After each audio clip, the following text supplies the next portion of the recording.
훈남 부부의 들어가자마자 반응 볼까요? 난리 났어요. 와.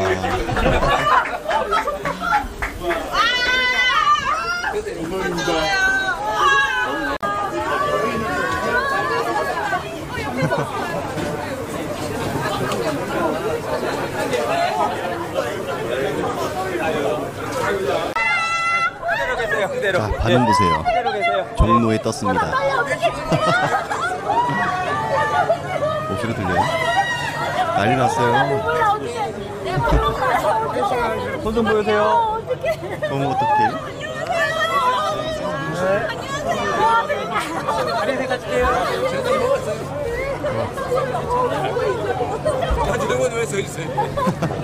손 보여주세요. 인심이 잃었습니다. 앞에 조금만. 손 좀 보여주세요. 손. 네. 고기 좀 해요. 갑자기 나타난 이재명 대통령의 모습을 본 시민들의 모습입니다. 네, 손 좀 보여주세요.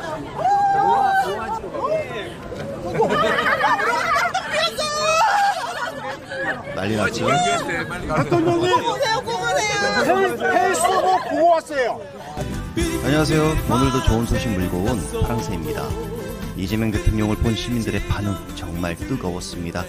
이는 미국의 모닝 컨설트 조사에서도 나타났습니다.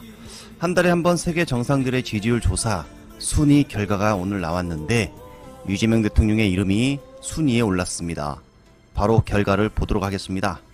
인도 모디에 이어 이재명 대통령이 2위에 올랐습니다. 긍정 59, 부정 29, 잘모름 13%의 결과로 2위에 올랐습니다. 윤석열 때 한국 조사들이 30%대를 기록할 때 모닝 컨설트는 윤석열 지지율 22%, 대략 격차가 8%포인트 정도 났었는데 이를 보정하면 이재명 대통령의 찐 지지율은 67% 정도 나올 것으로 보입니다. 이러니 깜짝 거리 행보에서 정말 모든 시민들이 난리가 난 게 아닌가. 너무 좋아서 이재명 대통령의 인기를 정말 실감할 수 있는 멋진 장면이다. 윤석열은 시작 때부터 맨날 20% 꼴찌를 기록했었는데 이재명 대통령은 시작부터 60%로 출발했습니다. 세계 정상 중 2위를 차지했다라는 사실을 알려드리고 밤 늦게 나온 단독이 있습니다.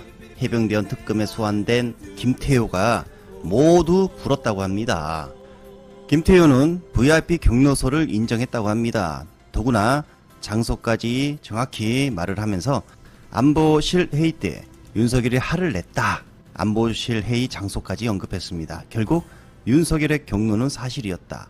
윤석열이 분노했다. 화를 냈다. 언론사마다 좀 타이틀이 다르지만 아무튼 윤석열이 경로했다라는 사실을 정확히 김태효가 인정했습니다.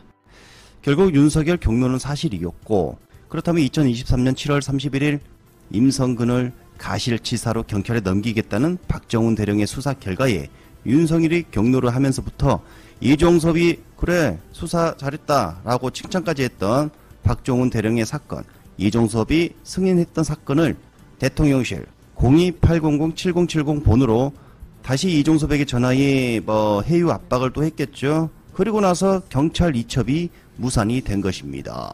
딱 보이죠. 윤석열이 범인이었다. 더구나 여기서 끝났으면 조용히 넘어갈 수도 있었는데 박정훈 대령에게 항명죄까지 뒤집어 씌워버린 바로 이 사건. 와 정말 전 국민이 분노했죠. 해병대원의 순직 사건 정말 분노를 치밀게 했던 사건이죠. 결국 윤석열의 경로 때문에 모든 게 벌어졌고 그렇다면 02-800-7070으로 전화 건 사람이 누구인지도 조만간 밝혀질 것으로 생각이 든다는 말을 드리면서 조은석 특검이 최근 경찰에 있는 나경원 내란 성동 사건을 가져와 수사 중인 것으로 드러났습니다.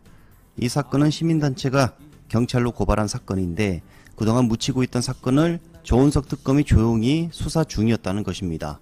바로 윤석열과 계엄 당시 통화한 부분, 이후 국회가 아닌 당사에서 국힘의원들이 대기를 했었죠.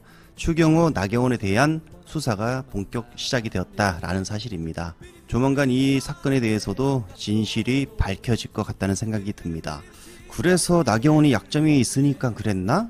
아직도 윤석열을 옹호하는 나경원의 발언이 어제 나왔는데, 자, 나경원, 윤 탄핵 반대 왜 사과해야 하나? 왜 우리가 사과해야 하나? 이미 윤석열은 탈당했는데 왜 우리가 사과해야 돼? 더구나 우리는 계엄에 이미 사과했다. 이따이 소리를, 이런 개소리를 했다고 합니다. 야, 더 이상 국힘은 존재해서는 안 될 범죄 집단임을 알려드리며 서울구치소에 반격이 나왔습니다. 윤석열 독방에 에어컨 달라, 나 달라. 자, 윤석열 지지자들의 이런 목소리가 있었죠. 교정 당국은 윤석열은 일반 수용자와 동일하다, 에어컨 설치 불가하다, 이런 입장을 전했다고 합니다. 더구나 어제 특검이 윤석열 건강 상태를 교정 당국에 물었는데, 서결이는 건강에 문제 없다, 아주 건강하다, 이렇게 전했다고 합니다. 그래서 특검은 윤석열을 14일 소환 통보를 보냈다고 합니다. 자, 이걸 보면서 정말 이제 그 누구도 윤석열을 지켜주지 않는다, 이런 사실을 다시금 또 확인할 수가 있었다. 김건희 어떤 상황일까요? 남편이 지금 이제 구속이 됐는데 얼마 전까지는 계속 전화를 돌렸을 겁니다. 자기 구명을 위해서. 근데 예. 문제는 배신자들이 나타나면서 그 전화 녹취가 증거가 될 수 있다는 그러네요. 것 때문에 예. 지금은 전화를 돌리는 게 아마 자중하고 있을 겁니다. 안 돌릴 것이다. 근데 이제 문제는 제가 가장 걱정되는 것은 걱정이라는 게보다는 자해할까봐 걱정이에요. 일단 실제로 뭐 우울증 증세 예, 때문에 입원한 바도 있기 때문에요. 예. 실제로 이제 이런 사람들이 심리적으로 무너지거나 그러면은 네. 이런 경우를 자주 저지르거든요. 그럼 어쩌면 자해나 뭐 이런 부분 때문에 빨리 구속시켜야 됩니다. 좀 더 빨리 소환하고 좀 더 예. 빨리 구속시킨 더 빨리 해야 필요하겠네요. 된다. 왜냐하면 영원히 진실이 묻힐 수도 있기 때문에 네. 사실은 빠른 구속이 필요하다. 예. 왜냐하면 바깥에 두면 안 되죠. 안에 네. 둬서 관리를 해야 되는 겁니다. 이거는 대한민국의 이 전체적인 진실을 파악하고 정의를 위해서 밖에 두면 절대 안 됩니다. 명확하게 지금 여러 그 조사라든가 조서에 윤석열 공범이 명확히 드러났습니다. 되고 있고요. 예. 그리고 예. 주가 조작은 당연히 이건 예. 뭐 본인이 책임져야 되는 부분인 거고, 지금 되고 있는 부분 여러 가지 코바나 콘텐츠 관련된 예. 부분도 조사가 되고 있는데 우리가 알지 못하는 기업에 대한 어떤 뭐 이런 압박 이런 것도 이른바 집사 게이트도 좀 드러나고 있었다고. 있거든요. 물론 본인은 지금 보니까 뭐 부정하고 있는데 아니, 그럼 들어와야죠. 지금 베트남 어디 있다고 하는데. 네. 예. 이게 지금 세 가지 특검 다 지금 김건희와 연관성이 있어 보이거든요. 그렇죠. 제가 늘 지난주에도 말씀드렸지 예. 않습니까? 핵심은 김건희의 입이다. 사실은 김건희의 입을 열면은 이 모든 것이 다 해결된다. 해병 특검도 사실은 맞아요. 여기 연결. 이종호가 김건희하고 아는 사람 아니겠습니까? 왜 이정호가 힘을 썼겠습니까? 김건희 통이 힘을 쓴 거고. 그렇죠. 다른 부분도 사실은 김태호가 연결된 부분도 예. 사실 김건희 연결돼 그렇지 있다. 않을까 추측이 돼요. 추측이 거의 맞다고 보시는 거군요. 거의 맞다고 보여. 왜냐하면 다른 통로가 없어요. 갑자기 뜬금없이 왜 그 사람이 나타나? 라고 했는데 근데 여사님이 돼 있으면 당연히 얘기가 되는 거예요. 그래 연결되면 다 김건희가 있어요. 예. 그렇기 때문에 우리 베프님 보시기에는 그런 좀 자해라든지 이런 불안감 때문에 예. 지금이라 당장 소환 아니면 지금이라 당장 구속까지 좀 연결해야 된다 이렇게 보시는 해야지 거군요. 안정적으로 조사도 되고 차후에 있을 문제도 미연에 방지할 수 있죠. 그 지금 심리 상태가 되게 불안할 거예요. 불안합니다. 남편은 구속됐고 자기는 소환이 곧 되고 자기도 구속될 가능성도 있고 엄청난 혼란스러움에 빠져 있을 것 근데 같기도 지금 하거든요. 이제 가장 큰 문제가 자기 모친과 오빠와 이게 계속 입을 맞추면서 뭔가 하는 거인 빨리 맞아요. 분리시켜야 됩니다. 이건 맞아요. 이 상태라고 하면은 더 큰일 날 수가 있거든요. 네. 자, 좀 전에 얘기한 것 중에 이제는 이제 오른팔들이 돌아선다. 이런 얘기 지금 하셨는데 강희구, 예. 김성훈 이런 사람들 정말 충신 중에 충신 아니었습니까? 윤석열, 김건희한테는. 입속에 혀라고 했죠. 예. 예. 근데 이 사람들이 말을 바꾸고 있습니다. 이 사람들이 말을 바꾸는 거, 진술이 달라진 거. 이거는 어떻게 우리가 보는 게 맞습니까? 동서고금에서 가장 빠른 배신자는 가장 옆에 있는 배신자. 그렇습니까? 측근들입니다. 왜냐하면 너무 잘 알아요. 너무 잘 알기 때문에 요것만 틀으면 자기가 빠져나갈 수 있다는 걸 너무 잘 압니다. 씁쓸하네요. 씁쓸하지만 예. 그게 권력을 사유한 자들의 비극적 말로입니다. 아. 당연한 말로입니다. 아. 권력을 사유화했기 때문에 강하고 김성훈이 다 예. 거기에 손발이 된 거 아닙니까? 그러니까요. 권력이 사유화됐다는 것은 그런 부분에 있어서 요것만 비틀어주면은 진실이 밝혀질 수 있다는 걸 자기들도 알겠죠. 자기들도 알고 있고. 그러면 자기가 빠져나갈 수 있다는 걸 알잖아요. 그거 알려주고 자기는 혜택 받는 거네요. 그렇죠. 그게 되는 거죠. 플리바게닝이 되는 거죠. 플리바게닝 되는 어떻게 거죠. 보면 뭐 여러 특검들이 그걸 바라는고 계속 압박하는 거 아니겠습니까?